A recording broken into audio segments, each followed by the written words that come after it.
यहाँ पे स्टडी यहाँ पे कर सकते हो। वैसे तो देखा गया अभी पिज़्ज़ा से रिलेटेड काफ़ी सारा कंपटीशन हम लोगों को मार्केट में बढ़ते हुए देखने को यहाँ पे मिल चुका है। तो कंपनी तो यहाँ पे बुरी नहीं है, बट येस परफॉर्मेंस की अगर हम लोग यहाँ पे बात करें तो यहाँ पे अच्छा खासा बीच में हम लोग को करेक्शन भी यहाँ पे देखने को यहाँ पे मिला था, बिकॉज इंटायर QSR सेगमेंट में हम लोग को एक डाउनफॉल देखने को यहाँ पे मिल रहा था।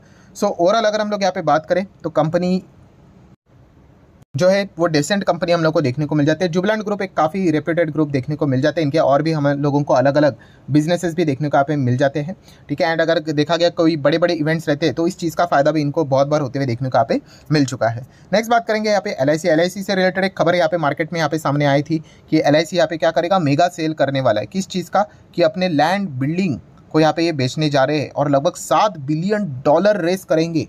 इतनी ज़बरदस्त खबर आई थी, बट LIC ने इस चीज़ को यहाँ पे बताया कि ये टोटली इनकरेक्ट है। LIC ने ये ऑफिशियल स्टेटमेंट यहाँ पे दे दिया है कि जो ये रिपोर्ट के जरिए खबर आई है कि भाई 6-7 बिलियन हम लोग फंड रेजिंग करेंगे बाय सेलिंग आवर लैंड्स और द बिल्डिंग, सो ये टोटली इनकरेक्ट देखने को यहाँ पे मिल रहा है। तो ये भी पॉइंट आप लोगों को पता होना चाहिए, तो इससे रिलेटेड क्लैरिफिकेशन सामने आ चुका है।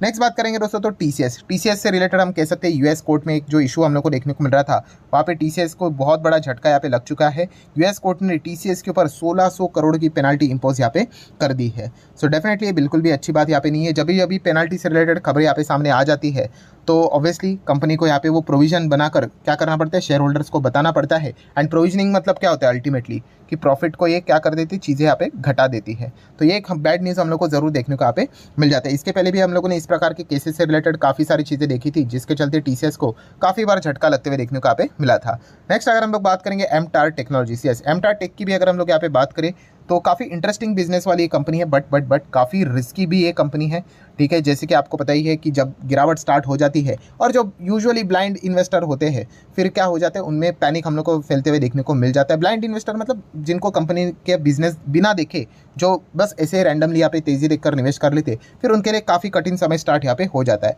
सो याद रखना दोस्तों, जितना आप रिस्की स्टॉक चुनोगे उसमें उतने रोलर कोस्टर आपको ज़्यादा देखने को यहाँ पे मिल जाएंगे। ओवरऑल देखा गया बिजनेस के सेगमेंट काफ़ी इंटरेस्टिंग है, मतलब क्लीन एनर्जी वाला बिजनेस है, डिफेंस वाला बिजनेस है, स्पेस की बात करें, एरोस्पेस की बात करें, इंजीनियरिंग बॉल्स क्रूज की अगर बात करें, मरीन की अगर हम लोग बात करें, न्यूक्लियर पावर की अगर सिविलियन पावर की बात करें, तो ये ऐसे बिजनेसेस है जो कि फ्यूचर में काफ़ी अच्छे बड़े यहाँ पे बन सकते हैं करके।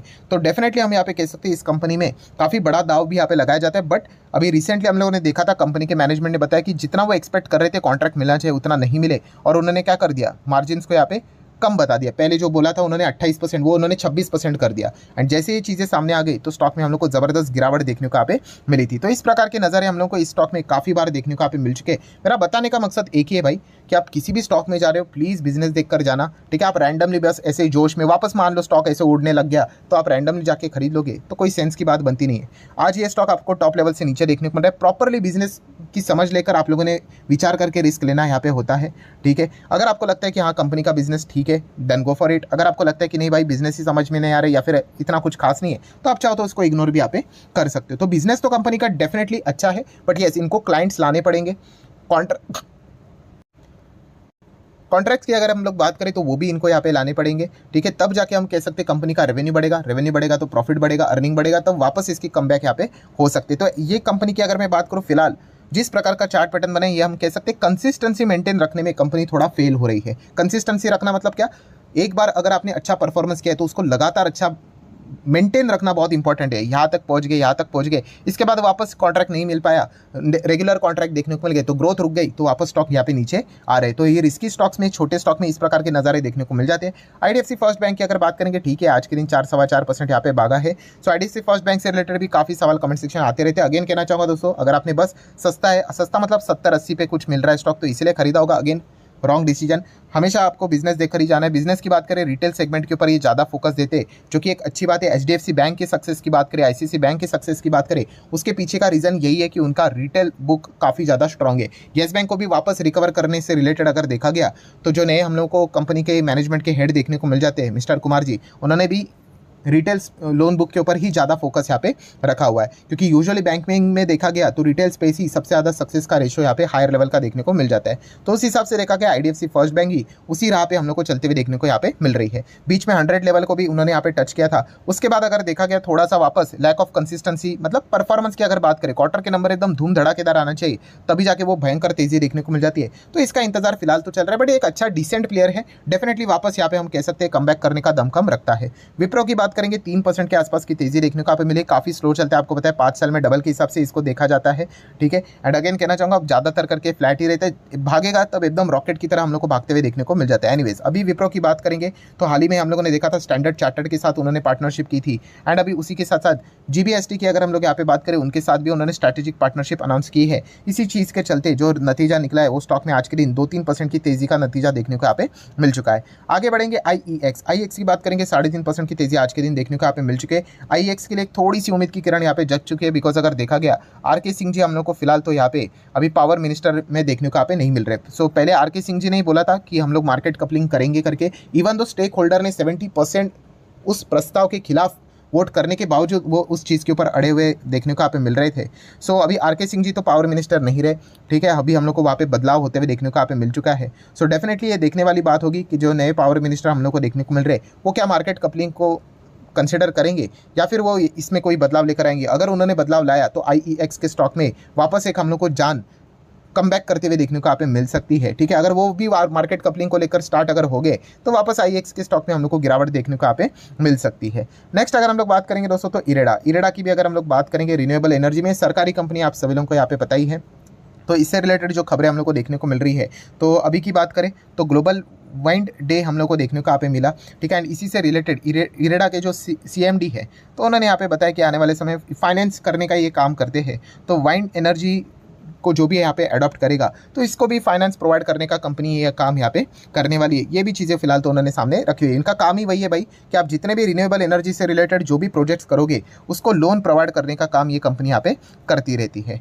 सो नेक्स्ट अगर हम लोग यहाँ पे बात करेंगे दोस्तों तो एवेन्यू सुपरमार्ट, डीमार्ट, यस काफ़ी लोगों के कमेंट आ गए सर डीमार्ट देखिए क्या ज़बरदस्त भाग गया, वापस 5,000 पे आ गया, ठीक है, देखा आज नहीं तो कल होने वाला था। एक बात याद रखना, पहले जो कंपनी थी डीमार्ट छोटी थी, फिर जबरदस्त रॉकेट बन गया, रॉकेट बनने के बाद क्या हो गया, यहाँ पे आने के बाद वो लार्ज कैप बन चुकी है। सो अभी 5 साल में डबल के हिसाब से इसको यहाँ पे देखना है, ये पुराना डेटा है भाई, 5 साल में 281%, ये जो आपको तेजी देखने को मिल रही है ये वाला जो डेटा है, तभी डिमांड छोटा था, फिर यहाँ पे आने के बाद वो कुछ ज़्यादा ही बड़ा बन गया। तो अभी बड़ा बन गया, अभी 5 साल में डबल के हिसाब से अगर चल गया तो मतलब हम कह सकते हैं एवरेज परफॉर्मेंस यहाँ पे दिखा रहा है करके। हाँ बाकी अगर देखा गया तो आपको पता ही है PT के हिसाब से तो ये काफ़ी अच्छी कंपनी, मैंने तो इसमें इतनी बार मल्टीपल टाइम PT करके रखा था।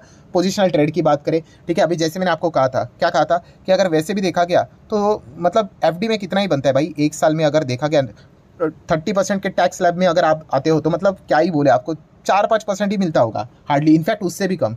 सो 2-2 साल की अगर हम लोग बात करें यहाँ पे होल्ड करने के बावजूद भी इजीली रिटर्न बन जाते हैं। आप देख सकते हैं साल भर में 26% के रिटर्न हम लोग को देखने को मिले। जो PT से रिलेटेड मैं बात बोलता हूँ ना, उसके हिसाब से मैं कह रहा हूँ, और PT में भी कितना 12.5% हम लोग टारगेट करते हैं, उससे ज़्यादा करोगे तो भी चल जाएगा भाई, एटलीस्ट 10% का नेट रिटर्न निकलता है, which is greater than FD।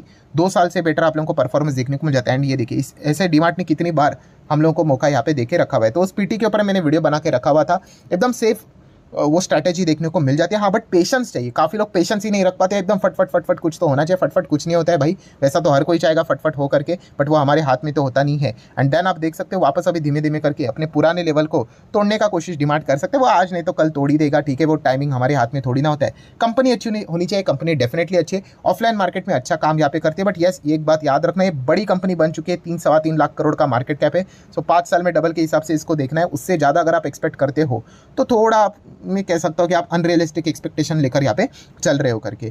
तो ठीक है, काफ़ी अच्छा परफॉर्मेंस देखने को यहाँ पे मिल चुका है।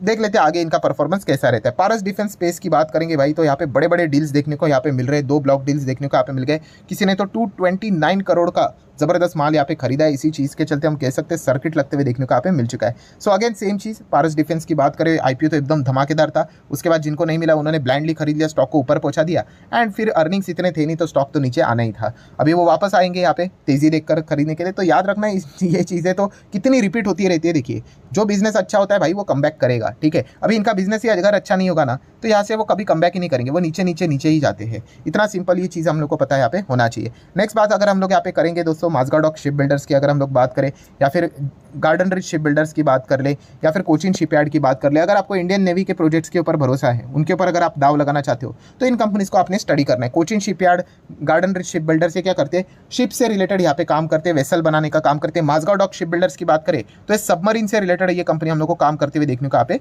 मिल जाती है। सो भविष्य में डेफिनेटली सबमरीन से बड़े बड़े contracts Mazagon dock ship builders को मिल सकते हैं। शिप्स की बात करें, जैसे राजनाथ सिंह जी ऑलरेडी बोल चुके हैं, 4-5 बड़े एयरक्राफ्ट कैरियर यहाँ पे भारत देश को यहाँ पे मिलेंगे, तो इस चीज़ के चलते इन कंपनीज को भी बेनिफिट भविष्य में मिल सकता है। इसकी पॉसिबिलिटी है, अभी तक कोई अनाउंसमेंट हुआ नहीं है, बट भविष्य में ऐसा हो सकता है। इसी चीज़ को पकड़कर पहले से ही बाइंग यहाँ पे चलती हुई देखने को यहाँ पे मिल रही है। सो ठीक है दोस्तों, आशा करता हूँ जितने भी इंपॉर्टेंट पॉइंट्स थे सारे यहाँ पे मैंने कवर करके रखे। वीडियो हेल्पफुल लगा होगा तो चाहो तो इसको लाइक एंड शेयर कर सकते हो। मिलते हैं अगले वीडियो में, तब तक के लिए बाय बाय।